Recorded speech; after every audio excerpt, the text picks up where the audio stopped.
production of a Chekov play, and he's adapted it into a Berkoffian style. So it's going to be very interesting and funny. So hope you enjoy.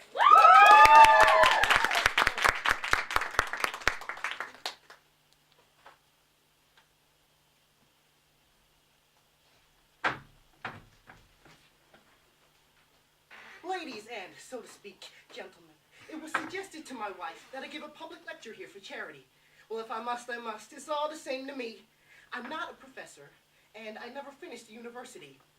But yet, nevertheless, over the past 30 years, I've been ruining my health by constant, unceasing examinations of matters of strictly scientific nature. I'm a man of intellectual curiosity, and if you can't imagine, at times I read essays on scientific matters. Well, not exactly scientific, but if you'll pardon me, approximately scientific. Why? I just finished a long article entitled On the Harmfulness of Certain Insects. My daughters liked it immensely, especially the part about bedbugs, but I just read over and tore it up. What difference does it make if such things are written? You still gotta have insect powder. We have bedbugs, even in our grand piano.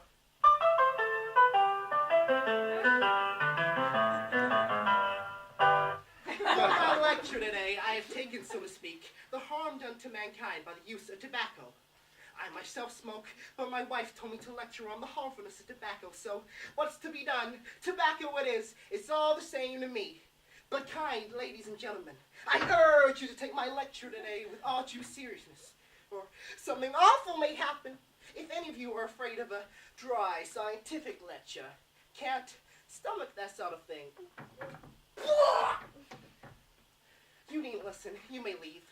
Are there any doctors present? If you could just go through to waiting room B, please, thank you.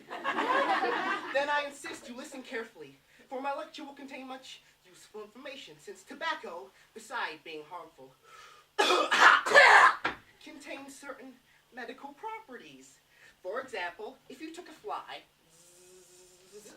and put him in a snuff box, bang, he will die. Probably from nervous exhaustion. I'm a very nervous man. Generally speaking. I started blinking years ago. September 13th, 1989 to be precise, the very day my wife gave birth, so to speak, to our fourth daughter, Barbara. All my daughters are born on the 13th.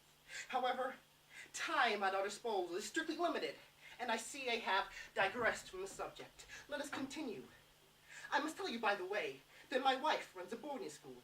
Well, not exactly a boarding school, but approximately a boarding school, just between us. My wife likes to complain about hard times, but she's put away a little nest egg, some 40 or 50,000.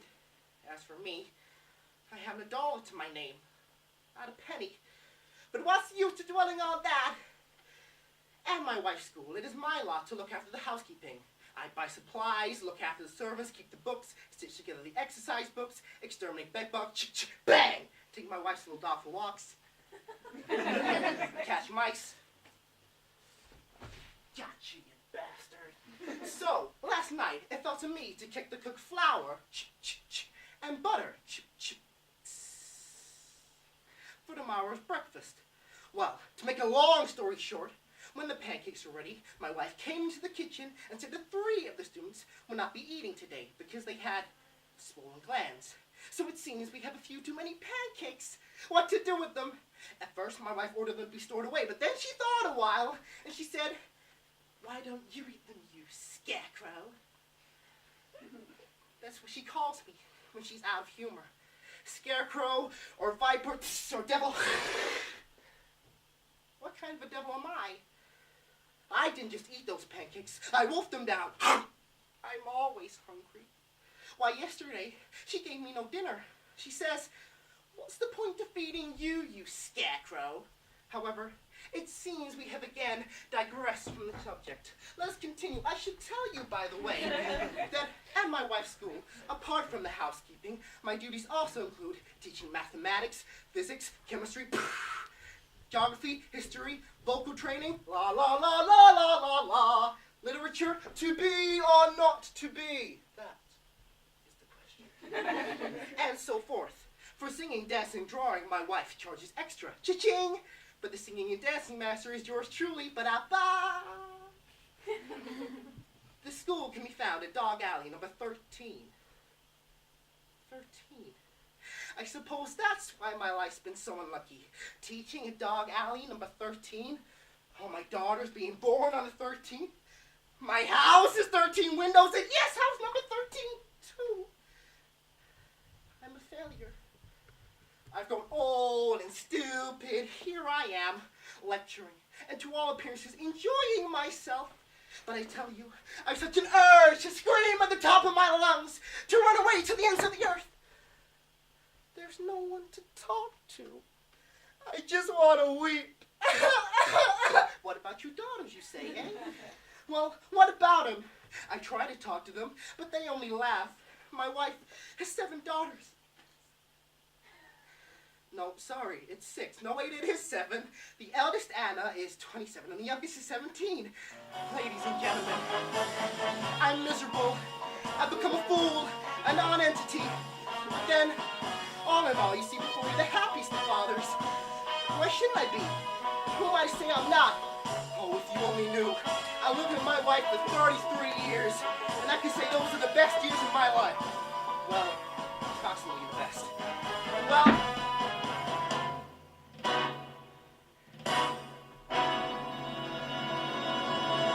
to hell with them! I don't think my wife has arrived yet. She's not here, so I can say what I like. I'm afraid we all live under the shadow of the bomb! I'm terribly afraid when she looks at me. Well, I was talking about our daughters. They don't get married. Probably because they're so shy, because men can never get near them. My wife doesn't give parties. She doesn't invite anyone over for dinner. She's a stingy, shrewish, ill-tempered old biddy. And that's why no one comes to see us. But I can tell you, confidentially, on holidays, my daughters can be seen at the home of their aunt, Natalie, the one who has rheumatism and wears a yellow dress with black spots that look like cockroaches. Ooh, my joints feel stiff. There, you can eat. And if my wife happens to not be looking, then you'll see me. You'll see that I can get drunk on just one glass. And then I feel so happy. And at the same time, so sad. It's unimaginable. I think of my youth, and then somehow I long to run away, to clear out. Oh, if you only knew how I long to do it. To run away, to be free of everything. To run without ever looking back. Where? Anywhere. So long as it's away from this vile, mean, cheap life that has turned me into a fool. A miserable idiot. To run away from that stupid, petty, hot-headed, spiteful, nasty old miser, my wife, who has given me 33 years of torment. To run away from the music, the kitchen, my wife's bookkeeping ledgers, all those mundane, trivial affairs. Just run away and then stop. Somewhere far, far away, on a hill, and stand there. Like a tree, a pole, a scarecrow, under the great big sky and the still bright moon, and just forget. Simply forget. Oh, how I long to forget. How I long to tear off this waistcoat that I wore 33 years ago in my wedding, and that I still wear at lectures for charity. Take that, and that, and that, and that, and that! I'm a poor, shabby, tattered wretch. Like the back of this waistcoat. I asked for nothing. I'm better than that. I was young once. I went to the university. I had dreams. I thought of myself as a man. But now I want nothing. But peace. Peace. My wife is here. My wife is in the wings waiting for me.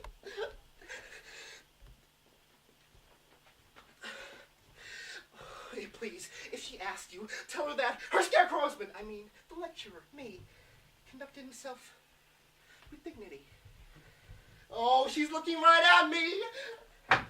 Given that tobacco contains a deadly poison which I've had the pleasure of describing to you, smoking should at all costs be avoided, and permit me to add my hopes that these observations on the harmfulness of tobacco will have been of some profit to you.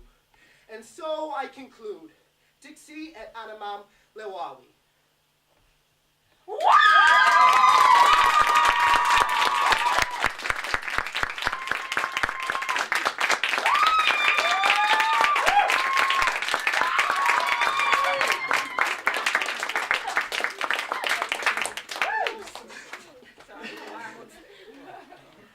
Well, thank you for coming.